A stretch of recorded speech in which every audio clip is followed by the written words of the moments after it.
सबको जय मसीह की। आज हम वचन में आपको सुनाएंगे कि आप परमेश्वर की सेवा कैसे कर सकते हो। वचन में पढ़कर हम आपको बताएंगे कि परमेश्वर आपसे कैसी सेवा चाहता है। परमेश्वर आपसे धन दौलत नहीं मांगता। परमेश्वर सिर्फ आपसे मांगता है आपका पाक और पवित्र हृदय। जब आपका पाक पवित्र हृदय होगा तो परमेश्वर का वास उसमें होगा। क्योंकि वचन में हम पढ़ते हैं, प्रभु यीशु मसीह अपने वचन में कहते हैं कि देख मैं तेरे दिल के द्वार पर खड़ा हुआ खटखटाता हूँ। जो मेरी आवाज सुनकर अपने दिल के द्वार को खोलेगा तो मैं उसके भीतर आऊंगा, उसके संग रहूंगा। तो ये क्या है, हम विश्वास के, अगर हम इस वचन पर विश्वास रखते हैं तो हम परमेश्वर को पाते हैं। और आप अपनी जिंदगियों में परमेश्वर को आने दीजिए, परमेश्वर को पुकारिए ताकि वो आपके अंग संग रहे, आपके जीवन में उसका कार्य हो। परमेश्वर आपके लिए बहुत से कार्य करता है। आप वचन में सुनते हैं, पढ़ते भी हैं, हम पढ़कर आपको बताएंगे। जैसे हम अपनी दुनियावी जिंदगी को जीने के लिए बहुत से कार्य करते हैं, वैसे ही जब परमेश्वर हमारे संग, हमारे दिल में, हमारी आत्मा में वास कर जाता है तो वो भी हमारे लिए बहुत से कार्य करता है, जिसे हम पढ़कर सुनाएंगे। तो पहले हम वचन में सुनते हैं कि परमेश्वर हमसे कैसी सेवा चाहता है। इसलिए हे भाइयों, आज हम पढ़ेंगे रोमियो की पुस्तक उसका 12 अध्याय की पहली आयत से कि परमेश्वर आपसे कैसे सेवा चाहता है, कि परमेश्वर के लिए आप क्या करें।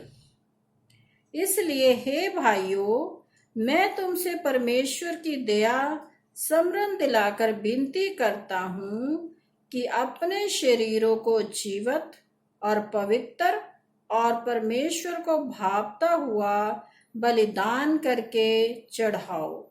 यही तुम्हारी आत्मिक सेवा है।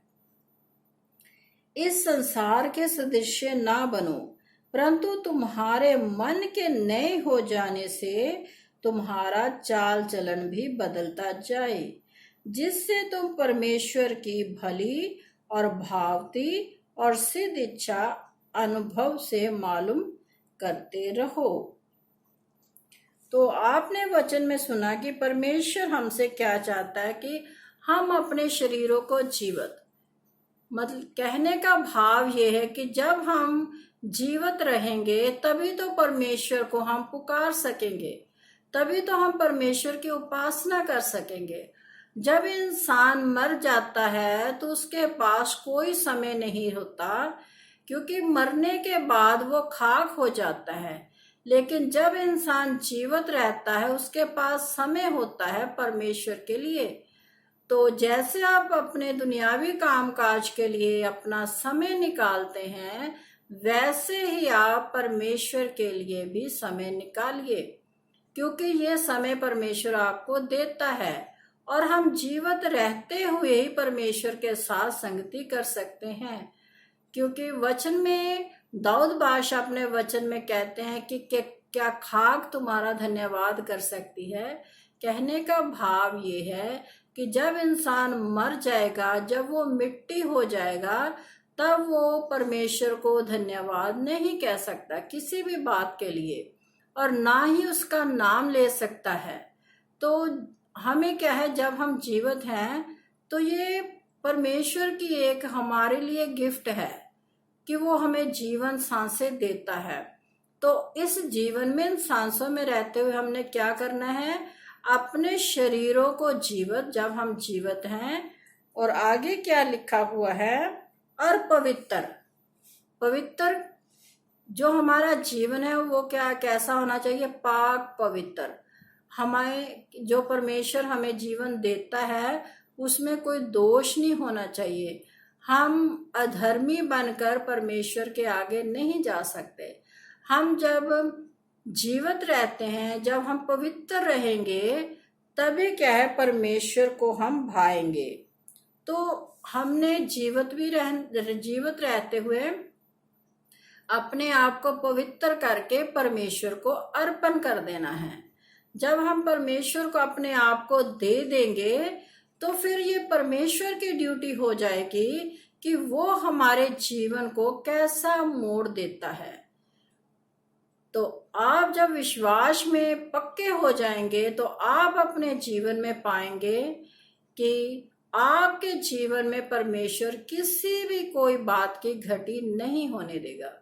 जो कुछ आप संसार में रहते हुए चाहते हैं वो परमेश्वर आपको देगा, क्योंकि वो आपके अंदर वास कर चुका है। जब आप अपने आप को उसे दे चुके हैं, जैसे हम एग्जाम्पल के तौर पर आपको बताते हैं कि जब किसी भी लड़की की शादी किसी मनुष्य के साथ होती है तो वो क्या, उस आदमी का ये फर्ज बन जाता है कि वो अब उसकी पत्नी है और उसके लिए वो सारी चीजों का प्रबंध करता है, खाने पीने का, कपड़े का, जो जैसा भी दुनियावी चीजें हैं वो सब क्या है, उसकी जिम्मेवारी हो जाती है अपने परिवार के प्रति कि मेरा ये परिवार है, अब मैंने इसकी सारी जरूरतों को पूरा करना है। ये आम बात है और लोग सिखाते भी हैं कि अब तुम्हारी जिम्मेवारियां बढ़ गई है। इसी तरह जब हम परमेश्वर को अपने आप को दे देंगे तो वो क्या है, परमेश्वर की फिर ड्यूटी हो जाएगी हमारे जीवन के लिए। वो फिर हमारे जीवन में कार्य करेगा। और वचन में हम आपको किसी दिन पढ़कर बताएंगे कि परमेश्वर को दूल्हा कहा गया है और जो हम परमेश्वर की संतान हैं उसे दुल्हन कहा गया है। जैसे एक दूल्हा अपनी दुल्हन का ख्याल रखता है, वैसे ही परमेश्वर अपनी दुल्हन का, अपनी बेटे बेटियों का ख्याल रखता है। हम आपको बताएंगे कि आपने परमेश्वर के साथ अपना संबंध कैसे बनाना है। तो जब हम अपना संबंध परमेश्वर के साथ बनाएंगे, हम अपने आप को परमेश्वर को दे देंगे, तो परमेश्वर हमारे जीवन में बहुत बड़े बड़े अद्भुत कार्य करेगा, जो क्या है हमारी समझ से भी बाहर हो जाएंगे। बहुत बार ऐसा होता है कि हम कुछ परमेश्वर से मांगते हैं और पाते नहीं हैं, क्योंकि उसमें हमारा लोभ लालच छिपा होता है। और कई बार ऐसा होता है कि हम अपने सिर्फ मन में ही इच्छा रखते हैं कि हे परमेश्वर मुझे ये वस्तु चाहिए, तो उसी समय वो हमें वस्तु मिल जाती है, क्योंकि परमेश्वर को ये ध्यान रहता है कि मेरे बेटे बेटी ने मुझसे ये मांगा है और परमेश्वर हमें देता है। परमेश्वर हमें भली वस्तुएं देता है जिससे क्या है, हमारा लाभ होता है, क्योंकि वचन में लिखा हुआ है कि जो योजनाएं मैं तुम्हारे लिए बनाता हूं वो तुम्हारे लाभ की होती है, हानि के लिए नहीं। तो परमेश्वर जो हमारे जीवन की योजनाएं बनाता है, परमेश्वर को पता होता है कि हमें जीवन में क्या क्या चाहिए, हमारी क्या क्या जरूरतें हैं, जिससे हमारा लाभ हो, हानि ना हो। और इसीलिए बहुत सी प्रार्थनाएं ऐसी होती हैं जो पूरी नहीं होती, क्योंकि उसमें परमेश्वर की रजा नहीं होती। और जब परमेश्वर की रजा किसी कार्य में नहीं होती तो उस कार्य को हमें क्या है, परमेश्वर से प्रार्थना करके छोड़ देना चाहिए, क्योंकि परमेश्वर भली वस्तुओं को हमें देता है। मान लीजिए जैसे आज संसार में बहुत से हथियार बने हुए हैं, तो अगर आप इच्छा रखते हैं कि मुझे रिवॉल्वर मिल जाए या कोई और हथियार मिल जाए, तो वो परमेश्वर आपको नहीं देगा, क्योंकि उससे किसी का नुकसान हो सकता है और आपका भी। तो हमें क्या है, परमेश्वर से भली वस्तुएं मांगनी चाहिए जो हमारे जीवन के लिए जरूरी हैं। तो जब हम उन भली वस्तु को परमेश्वर से मांगेंगे तो परमेश्वर हमें वो सारी भली वस्तुएं जो हमारे जीवन के लिए जरूरी है हमें देगा। तो परमेश्वर आपसे कुछ नहीं चाहता, परमेश्वर आपसे चाहता है पवित्रता। क्योंकि वचन में लिखा है कि मैं पवित्र हूं और तुम भी पवित्र बनाओ। परमेश्वर पवित्र है, परमेश्वर में कोई पाप नहीं है। इसलिए परमेश्वर भी चाहता है कि जो उसके बेटे बेटियां हैं, जो उस पर विश्वास रखते हैं, वो भी पवित्र बने।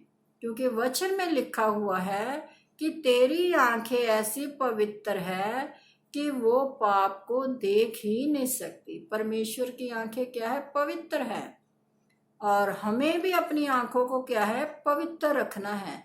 जैसा हमने एक बार वचन में पढ़कर आपको सुनाया था कि हमारी आंखें निर्मल होनी चाहिए, पवित्र होनी चाहिए। तो इस वचन को पढ़े जाने पर परमेश्वर की बहुत सारी बरकत और आशीष आपको मिले। सबको जय मसीह की। अगर आपको ये मेरा वीडियो अच्छा लगता है तो आप इसे लाइक कीजिए, शेयर कीजिए, सब्सक्राइब कीजिए। अपने बहन भाइयों को वचन को सुनाइए, अपने मित्रों को, और परमेश्वर के इस कार्य को बढ़ाइए और परमेश्वर को अपने जीवन में पहला स्थान देकर देखिए। तो आपका जीवन परमेश्वर कैसे बदलेगा, ये आप अपनी जिंदगी में पाएंगे। सबको जय मसीह की।